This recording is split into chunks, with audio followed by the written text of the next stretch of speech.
Hello students, how are you?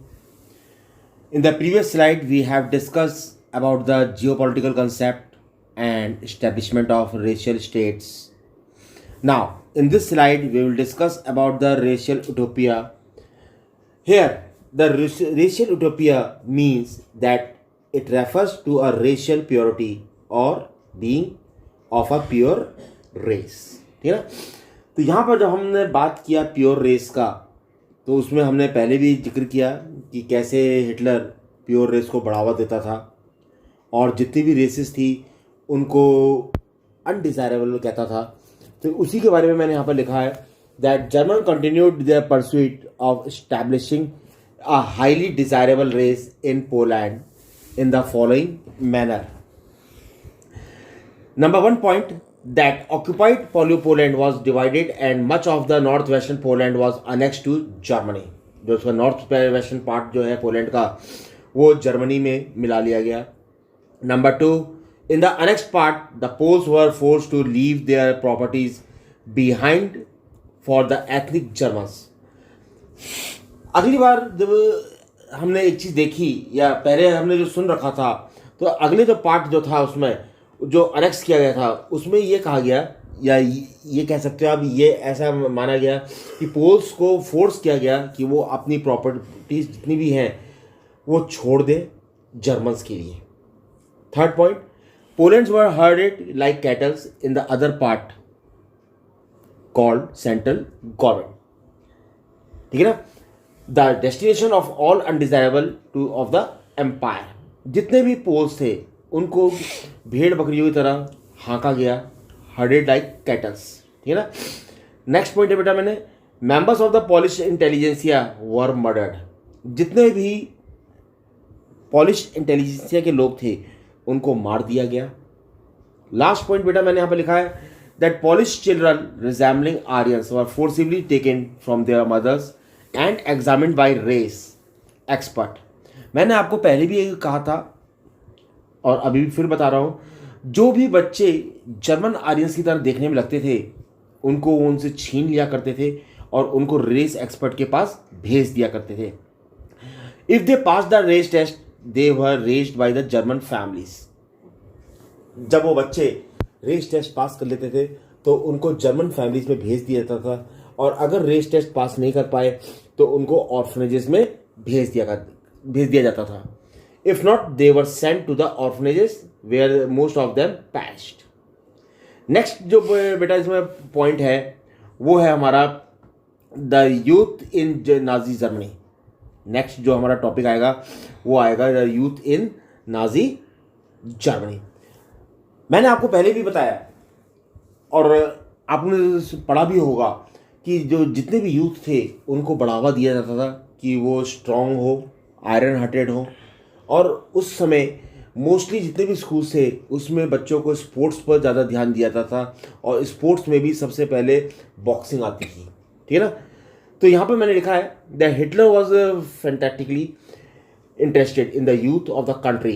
He felt that a strong Nazi society could be established only by teaching children Nazi ideology. Hitler का मानना यह था कि बच्चों को Nazi ideology पढ़ाई जानी चाहिए. This required a control over the child which was exercised in the following manner. तो यहाँ पर जो पहला पॉइंट मैंने लिखा है वो है under Nazism all schools were cleansed and purified. The Jews or the politically unreliable teachers were dismissed. Children were segregated. German and Jews were forced to sit and play separately. Nazim ने यहाँ पर schools को साफ सफाई कराया, उसको clean कराया, purified कराया और जितने भी टीचर्स थे, ज्यूस टीचर्स थे या पॉलिश टीचर्स थे, उनको डिसमिस कर दिया गया क्योंकि वो अनरिलायबल थे. चिल्ड्रंस को सेग्रीगेटेड किया गया. नेक्स्ट पॉइंट में मैंने क्या लिखा है that undesirable children, the Jews, the physically handicapped and the gypsies were thrown out of the school and finally in 1940 were executed in the gas chamber. जितने भी अनडिजायरेबल जो चिल्ड्रंस थे, चाहे वो ज्यूस हो, चाहे फिजिकली हैंडीकैप्ड हो या जिप्सीज हो, उनको स्कूल से बाहर डाल दिया गया, बाहर हटा दिया गया, भगा दिया गया या उनको ऐसी जगह पर भेज दिया जहाँ पर उनको एग्जीक्यूट कर दिया गया, जैसे कि गैस चैम्बर में 1940s में। ठीक है, नेक्स्ट पॉइंट मैंने बनाया, good German students were subject to a prolong period of ideological training. जितने भी बढ़िया किस्म के जो बच्चे थे उनको आइडियोलॉजिकल ट्रेनिंग का एक पार्ट माना गया, उनको सिखाई गई। ठीक है ना। नेक्स्ट है, text book were change and racial science were introduced to justify Nazi ideas of race. जितनी भी टेक्स्ट बुक्स हुआ करती थी स्कूल्स में उनको चेंज कर दिया गया और उसके ऊपर नाजी आइडियोलॉजी के बारे में पढ़ाया गया उनको। ठीक है ना, जिसमें सबसे ज़्यादा उन्होंने रेशियल साइंस पर जोर दिया। नेक्स्ट पॉइंट है, childrens were taught to be loyal and submissive, hate Jews and worship Hitler. बच्चों को ये सिखाया जाता था कि वो वफादार रहें, ठीक है ना, और ज्यूज से नफरत करें या पॉलिश से नफरत करें या जिप्सी से नफरत करें और हिटलर का को भगवान माने या उसकी वर्शिप करें, ठीक है ना, पूजा करें। नेक्स्ट पॉइंट है, the youth league of the Nazis was founded in 1922। 1922 में यूथ लीग फाउंड हुआ था। क्वेश्चन आ सकता है 1 मार्क्स में, when was the youth league found, ठीक है ना, बाय नाजीज। तो वो है 1922। 4 years later it was renamed as a Hitler Youth. 4 साल के बाद इसको दोबारा से नाम दे दिया गया, जिसका नाम रखा इन्होंने हिटलर यूथ। नेक्स्ट पॉइंट है बेटा, at the age of 14 all boys had to join Hitler youth.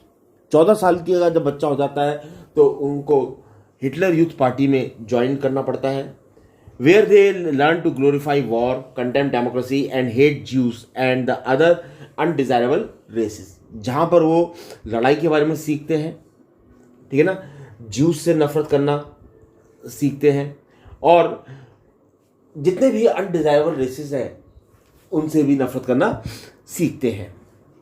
Next point है, after a period of rigorous ideological and physical training they join the labour services usually at the age of 18। 14 साल में youth Hitler youth में भाग लिया था, उन्होंने admission लिया था, वहाँ ट्रेनिंग हुई थी। जब 18 साल के हो जाते हैं वो लोग, जब वो 18 साल के हो जाते हैं तब उनको लेबर सर्विस में एडमिशन लेना पड़ता है या उसमें ट्रेनिंग लेते हैं, समाज सेवा के उसमें काम करना होता है, ठीक है ना। नेक्स्ट पॉइंट है, then they had to serve the armed forces and enter one of the Nazi organisation. उसके बाद उनको आर्म्ड फोर्सेज में सर्विस करना पड़ता है, ज्वाइन करनी पड़ती है और एक नाजी ऑर्गेनाइजेशन को ज्वाइन करना पड़ता है। ऑल अदर यूथ ऑर्गेनाइजेशंस वर बैन। उस समय जितनी भी अदर्स ऑर्गेनाइजेशन थी वो बैन कर दी गई। क्या कर दी गई? बैन कर दी गई। अब बेटा नेक्स्ट जो पार्ट आता है वो नेक्स्ट पार्ट है that the Nazi cult of motherhood. Nazi cult of motherhood, ठीक है ना। यहाँ पर हम लोग नाजी जर्मन वुमेन्स के बारे में बात करेंगे, नाजी जर्मन वुमेन्स के बारे में बात करेंगे। तो मैंने पहला पॉइंट लिखा है, in Nazi Germany childrens were told womens were different from man. बच्चों को बताया जाता था कि वुमेन और मैन के बीच में डिफरेंस क्या है। Boys were taught to be aggressive, masculine and steel hearted. बच्चों को बचपन से ही ये शिक्षा दी जाती थी कि वो बॉयज़ हैं, ठीक है ना, उनकी मस्कुलिन बॉडी होनी चाहिए, अग्रेसिव होना चाहिए उनका नेचर एंड स्टील हार्टेड होना चाहिए। और गर्ल्स को क्या बोला जाता था? Girls were told to become good mothers and rear pure blooded Aryan children. उनको ये सिखाया जाता था गर्ल्स को कि वो एक अच्छी माँ बने और प्योर ब्लडेड आर्यन चिल्ड्रंस को जन्म दें। Next point, girls had to maintain purity of the race, distance from Jews, look after their home and teach their children Nazi's values, but all mothers were not treated equally. जितनी भी girls थी उनको purity सिखाई जाती थी race के प्रति। दूसरी बात, ज्यूस या जो भी अनडिजायरेबल जो रेसेस हैं उनसे दूर रहने की कहा जाता था। तीसरा, वो अपने घर को संभालती थी और बच्चों को नाजी वैल्यूज़ के बारे में बताती थी, ठीक है। लेकिन जितनी भी मदर्स थी वो सब इक्वली ट्रीटेड नहीं होती थी। नेक्स्ट क्या है, honour crosses were awarded to those who encourage women to produce more childrens. उस समय एक प्रथा थी वहाँ पर, उनको ऑनर क्रॉस दिया जाता था, मेडल्स दिए जाते थे, जैसे कि ब्रॉन्ज क्रॉस जो मेडल दिया जाता था वो 4 चिल्ड्रंस के लिए दिया जाता था, सिल्वर 6 के लिए एंड गोल्ड 8 या उससे ज़्यादा बच्चों जिनके होते थे उनको ये मेडल दिया जाता था।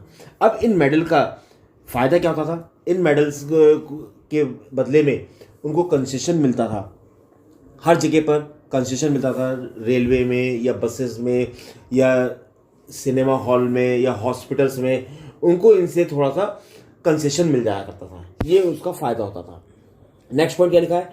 Women who maintain contact with Jews, Poles और Russians were paraded through the town with shaven heads, blackened face and placard hanging around their neck announcing I will salute the honor of the nation। जो women या जो ladies juice के या poles के या Russian के contact में होती थी उनका परेड कराया जाता था समाज में, सिर के बाल हटा दिए जाते थे, गंजा सिर कर दिया जाता था और फेस ब्लैक कर दिया जाता था और उनके गले में एक तख्ती लटका दी जाती थी। प्लाकार्ड का मतलब क्या होता है? तख्ती लटका दी जाती थी जिसमें लिखा होता था I have saluted the honour of the nation. ठीक है बेटा, अब हम लोग नेक्स्ट टॉपिक की बात करते हैं। नेक्स्ट टॉपिक हमारा आता है the art of propaganda. The art of propaganda, प्रचार। ठीक है, यहां पर हमने पहला बात किया, पहला पॉइंट मैंने लिखा आपके लिए that Nazi term mass killing as special treatment. कभी भी नाजीज आर्मी ने एक्यूरेट वर्ड नहीं बोला, कोड वर्ड में बात करना शुरू किया, जैसे कि मास किलिंग को उन्होंने नाम दिया स्पेशल ट्रीटमेंट। फाइनल सॉल्यूशन को जो ज्यूस के लिए होता था, ठीक है ना, euthanasia for the disabled, selection and disinfection. Number 2 evacuation mean deporting people to the gas chamber. यहाँ पर जब वो लोग इवैक्यूएशन बात करते थे तो इसका मतलब होता था उनको गैस चैम्बर में डाल देना। थर्ड क्या है? Gas chamber were labelled as disinfection area. Gas chamber क्या कहलाता था? Disinfection area. And looked like bathroom equipped with fake shower head. देखने में बाथरूम लगता था, शॉवर होता था, लेकिन वो शॉवर चलता नहीं था, उसमें से पॉइजनस गैस निकलती थी। उस शॉवर में से क्या निकलती थी? पॉइजनस गैस निकलती थी। नेक्स्ट पॉइंट क्या लिखा है? Nazi idea was spread through visual images, films, radios, posters, catchy slogans and leaflet. जितने भी नाजी आइडियाज थे उनको कैसे प्रचार किया जाता था, कैसे फैलाया जाता था? With the help of visual images या films, radios, posters, catchy slogans and leaflets, इनके माध्यम से उनको प्रचार किया जाता था। नेक्स्ट पॉइंट क्या लिखा बेटा ने? Orthodox Jews were stereotyped and marked and were referred to as vermin, rats and pest. जितने भी ऑर्थोडॉक्स ज्यूज थे वो स्टीरियोटाइप मार्क कर दिए गए और उनको रेफर कैसे किया गया? Vermin, rats and pests. Next point है बेटा that Nazis made equal efforts to appeal to all the different sections of the populations. ध्यान से देखिए मैंने क्या लिखा है? The Nazi made equal effort, सबके साथ बराबर प्रयास किया उन्होंने, ठीक है ना, to appeal to all the different sections of the population. Next है they sought to win their support by suggesting that Nazis alone could solve all their problem। उन लोगों ने लोगों के पास ऐसा प्रोपोगेंडा किया, ऐसा प्रचार किया कि उनसे कहा गया कि नाजी ही उनकी सारी प्रॉब्लम्स को सॉल्व कर सकता है। क्लियर हो गया बेटा? हाँ, अब यहाँ पर नेक्स्ट जो आता है बेटा, जो नेक्स्ट टॉपिक आता है वो है ordinary people and the crime against humanity. एक साधारण आदमी, ठीक है ना, and the crime against humanity. यहाँ पर पहला पॉइंट मैंने लिखा है that people started seeing the world through the Nazis eyes and spoke their Nazis languages. जितने भी लोग थे उनके दिमाग में इतना भर दिया गया था कि वो लोग अपने दिमाग से कुछ सोच नहीं पा रहे थे, वो लोग नाजीज की आंखों से सब चीज़ देख रहे थे। उन्होंने जैसा उनके दिमाग में भर दिया उसको वैसे ही देख रहे थे, ठीक है ना, उन्हीं की लैंग्वेज वो लोग बोल रहे थे। Number 2 they felt hatred and anger against juice. उनमें इतना गुस्सा भर गया था, इतनी नफरत भर गई थी ज्यूस के प्रति, and genuinely believe Nazism would bring prosperity, और उनका मानना था कि नाजिज्म खुशहाली लाएगा and improve general wellbeing. Next है pastor Niemoller protested and uncanny silence amongst ordinary Germans against brutal and organized crimes committed in the Nazi Germany, Nazi Empire। जो Pasteur नेमलर था उसने प्रोटेस्ट किया, जितनी किस चीज़ के लिए प्रोटेस्ट किया, जो भी वहाँ पर घटनाएं होती थी, जैसे ब्रूटल किलिंग होती थी, अनऑर्गेनाइज ऑर्गेनाइज जो क्राइम किए जाते थे, ठीक है ना, इन सब चीज़ों का जो उनमें कमिटेड होते थे, और ऑर्गेनाइज क्राइम जो कमिटेड होते थे नाजी एम्पायर में, उन चीज़ों का उन्होंने प्रोपोगेंडा किया, प्रोटेस्ट किया, ठीक है। लास्ट बेटा पॉइंट है that Charlotte Beradt book called the Third Reich of dreams, ये लेखक का नाम है चार्लोटे ब्रैडेट। इसने जो बुक लिखी थी, इन्होंने जो बुक लिखी थी, वो उनका नाम था the Third Reich of Dreams, ठीक है ना, जिसमें डिस्क्राइब किया गया था that how Jews themselves began believing in the Nazis stereotype about them. उस समय जितने भी ज्यूज थे उन्होंने बिलीव करना शुरू कर दिया in the Nazi stereotype about them, ठीक है। नेक्स्ट जो बेटा आता है आपका वो है 20, वो है knowledge about the Holocaust, knowledge about the Holocaust. यहां पर बेटा अभी तक जितना भी हमने किया है, अगर हम उसके बारे में बात करें तो एक चीज़ तो हमको क्लियर हो जाती है कि हिटलर किस प्रकार से लोगों को तरसाया करता था, उनको तंग किया करता था। लेकिन अब हम लोग बात करते हैं होलोकॉस्ट की, ठीक है ना। होलोकॉस्ट को अगर हम बोलते हैं तो उसका मतलब है प्रलय। होलोकॉस्ट का मतलब क्या है? प्रलय, ठीक है ना। तो मैंने यहाँ पर पॉइंट लिखा है that the war ended and Germany was defeated.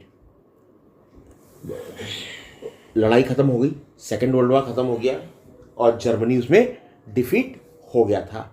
Number 2, while Germans were preoccupied with their own plight, the Jews wanted the world to remember the atrocities and suffering they had endured during the Nazis killing operation, also called the Holocaust।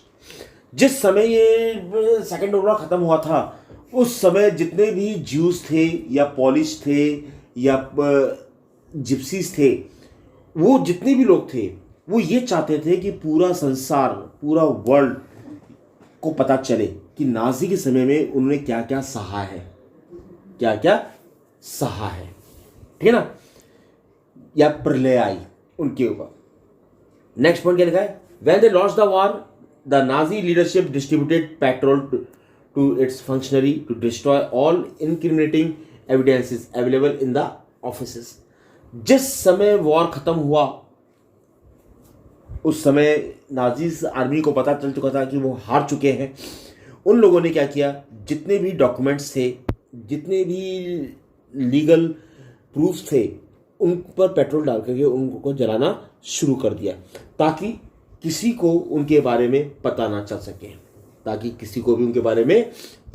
सके, ठीक है ना। Next बेटा जो topic है मैंने आपके लिए जो बनाया है वो है that the end of the world war 2। Second world war के फिनिश होने पर क्या हुआ, ये तो पता है आपको। सेकेंड वर्ल्ड वॉर खत्म हुआ, उस समय जर्मनी हार चुका था, ठीक है ना। तो यहां पर मैंने लिखा है following the policy of expansion in September 1939 Germany invaded Poland and this mark the starting of the world war 2। Second world war की जो स्टार्टिंग जो हम बताते हैं वो सितंबर 1939 से है, जब जर्मनी ने पोलैंड पर आक्रमण किया अपने में मिलाने के लिए, ठीक है ना। तब से हम इसको स्टार्टिंग बताते हैं।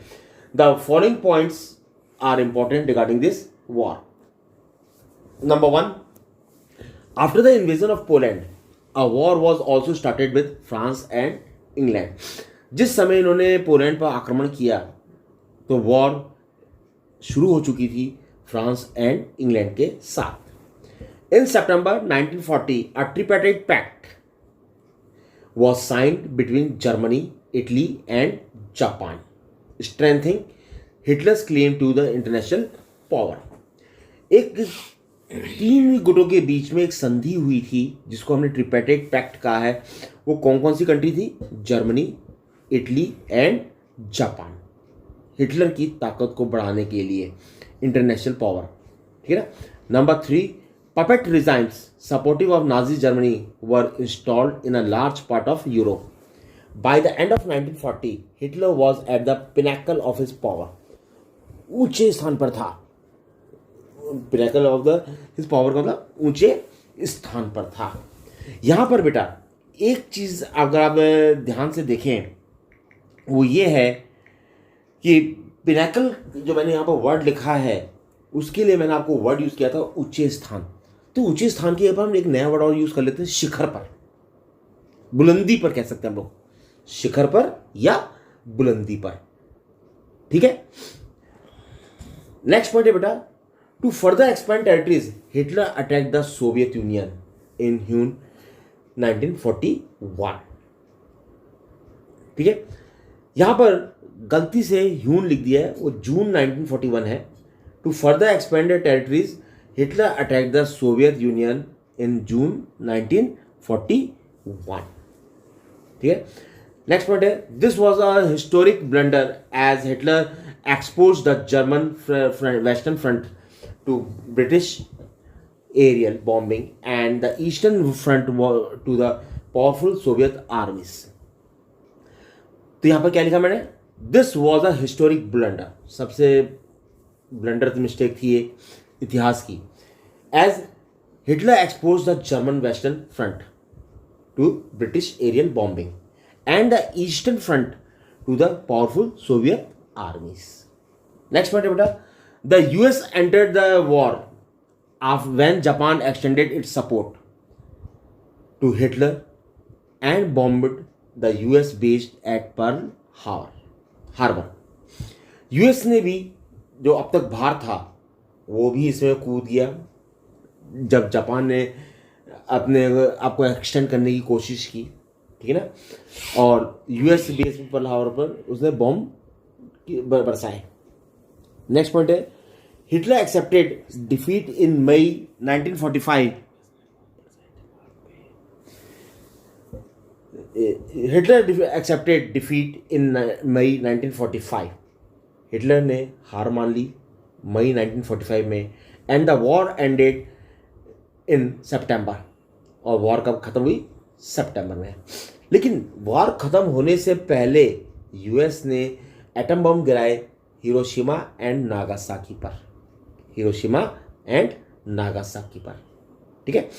लास्ट पॉइंट क्या है, Hitler and his associates committed suicide. जितने भी हिटलर के सपोर्टर्स थे, उनकी आर्मी के जो बड़े बड़े लोग थे, उन लोगों ने सुसाइड कर लिया, ठीक है। तो बेटा ये आपका ख़त्म हो चुका है नाज़िम वाला चैप्टर, आप इसको ध्यान से पढ़िए, ठीक है। Thank you.